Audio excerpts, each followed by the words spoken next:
Hi friends, இன்றைக்கி நம்ம சேனலில் இந்தியன் 2 மூவியோட ரிவ்யூ தான் பார்க்க போகிறோம். படத்தில் உலக நாயகன் கமல்ஹாசன், எஸ்ஜே சூர்யா, சித்தார்த், பாபி சிம்ஹா, சமுத்திரகனி இன்னும் நிறைய பேர் நடிச்சிருக்காங்க. படத்தோட கதை என்னென்னு பார்த்தீங்கன்னா Siddharth and friends YouTube channel வச்சுருக்காங்க. அவங்க சமூகத்தில் நடக்கிற பிரச்சனையெல்லாம் கொஞ்சம் கொஞ்சம் தட்டி கேட்டு வீடியோ போட்டுட்ருக்காங்க.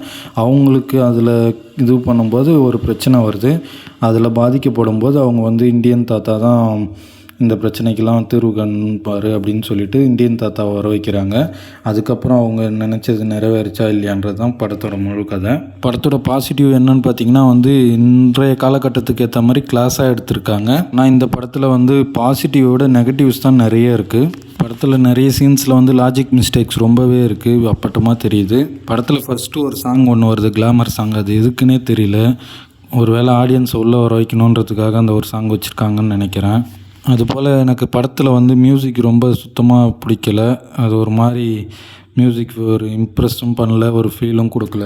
அதுபோல் இந்தியன் தாத்தா எங்கே இருக்காருன்னு கண்டுபிடிச்சி வெளிநாட்டில் இருக்கார். அவர் கண்டுபிடிச்சி வர வைக்கிறாங்க. வர வச்சதுக்கப்புறம் அவர் சோசியல் மீடியாவில் பேசுகிறாரு. அப்படி பேசும்போது அவர் 40 வயசு கடந்தவங்களுக்காக வரல, நான் இளைஞர்களுக்காக பேச வந்திருக்கேன்னு சொல்லிட்டு பேசுகிறாரு. அப்படி பேசும்போது இளைஞர்களை ஃபஸ்ட்டு உங்கள் வீட்டை திருத்துங்க, அப்புறம் நாட்டை திருத்தலாம் அப்படின்னு சொல்லிட்டு ஊக்குவிச்சுட்டு போயிடுறாரு. அதை நம்பி ஈடுபட்டு இளைஞர்கள் தான் வீட்டில் நடக்கிற தப்போ ஒன்று ஒன்றா தட்டி கேட்குறாங்க ஒவ்வொருத்தரும். அதனோட விளைவாக ஒவ்வொரு இளைஞர் வீட்லேயும் ஒவ்வொரு பிரச்சனையும் நின்றுச்சு. அந்த இழப்புகள் ஒவ்வொருத்தருக்கும் மறக்க முடியாத ஒரு கொடூரமான சம்பவமாகவே அமையுது. அதனால் இந்தியன் தாத்தா வேணும்னு கேட்ட இளைஞர்களே கோ பேக் அப்படின்னு சொல்லிட்டு திரும்ப ஹேஷ்டேக் க்ரியேட் பண்ணி ட்ரெண்ட் பண்ண ஆரம்பிச்சிட்டாங்க. இந்த படத்தோட பார்ட் 3க்கான லீடை கொஞ்சம் அழுத்தமாகவே கொடுத்துருக்காங்க.